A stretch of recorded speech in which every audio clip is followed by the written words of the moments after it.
चर्या सुनियाचा शिवसुत साई महाराज जैन जगत के एक ऐसे दीप्तमान सूर्य हैं जिन्होंने परम पूज्य गुरुदेव गणाचार्य शिवशासी बराग साई महाराज से दीक्षा लेकर के और वर्तमान में जो प्रभावना कर रहे हैं वह उनकी परम पूज्य गुरुदेव की प्रति जो समर्पण रहा है, जो उनकी कर्तव्य निष्ठा रही है, आज्ञा परायणता रही है, उसी का ही प्रभाव है कि वर्तमान में परम पूज्य आचार्य श्री विशुद्ध साई महाराज निरंतर प्रभु भावना के ऐसे सोपान को प्राप्त हो रहे हैं कि जो वर्तमान की दृष्टि से देखें तो उनके समान अन्य कोई दृष्टिगोचर ही नहीं होता है। और आचार्य श्री विशुद्ध सागर जी मात्र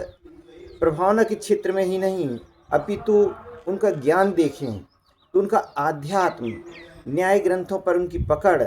और जब उनका वह वाचना करते हैं, उन ग्रंथों पर प्रवचन करते हैं तो सभी बच्चों के लिए, आबाल वृद्धों के लिए उनके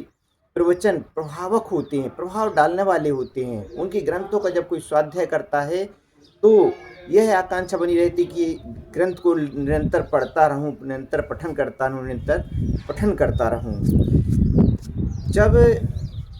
पुण्य के साथ साथ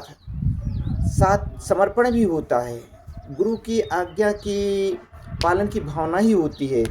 तब उन शिष्यों की एक अद्भुत पुण्योदय में आता है। परम पूज्य आचार्य श्री विशुद्ध साई महाराज भी ऐसे ही श्रेष्ठ शिष्यों में से रहे कि उन्होंने परम पूज्य आचार्य भवन गुरुदेव गणाचार्य श्री बराग साई महाराज का जीवन में उपकार माना और उनके उपकार को आत्मसात करते हुए, उनकी आज्ञाओं को आत्मसात करते हुए हम वर्तमान में देख रहे हैं कि उसी का ही प्रभाव है कि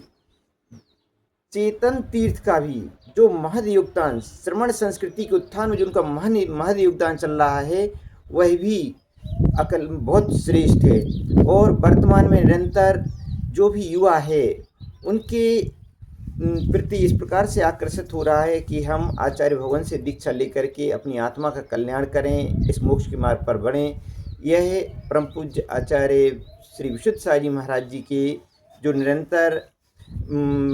प्रशस्त भावनाएं रही हैं, आचार्य गुरुदेव के प्रति जो प्रशस्त भावनाएं रही हैं, उसी का ही परिणाम है। चेतन तीर्थों के साथ साथ अचेतन तीर्थ के भी निर्माण में पंचकल्याणक प्रतिष्ठा, एक पंचकल्याणक समाप्त नहीं हो पाता, दूसरे पंचकल्याणक अनेक पंचकल्याणकों की लाइन लगी रहती है। एक वर्ष में लगभग आचार्य श्री विशुद्ध साई जी के सानिध्य में लगभग 25 पंचकल्याणक प्रति वर्ष हो रहे हैं। आज उनके इस पट्टाचार्य महोत्सव के अवसर पर यही भावना भाता हूँ कि जिस प्रकार से परम पूज्य गुरुदेव ने आपके अंदर इस अनेकानेक गुणों को देख करके आपको पट्टाचार्य के रूप में नियुक्त किया कि आप सभी शिष्यों के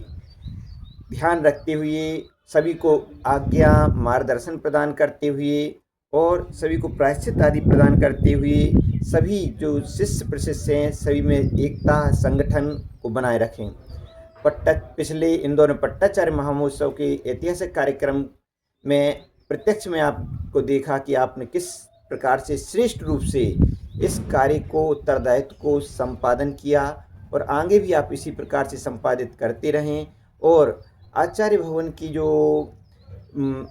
मंतव्य रहता था, जो उनकी पद्धतियाँ रहती थीं, उन पद्धतियों का ध्यान रखते हुए, परम पूज्य आचार्य भवन के मंतव्य को ध्यान रखते हुए निरंतर इसी प्रकार से धर्म प्रभावना करते रहें।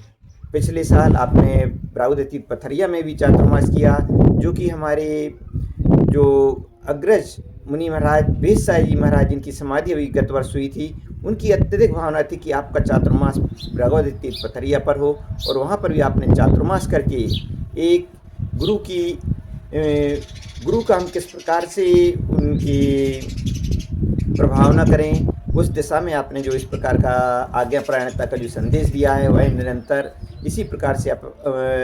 गुरु की आज्ञा का पालन करते हुए और धन प्रभावना करते रहें। यही पट्टाचार्य महोत्सव पर आपके प्रति भावना है। परम पूज्य श्री गणाचार्य गुरुदेव श्री बराग साई महाराज की जय।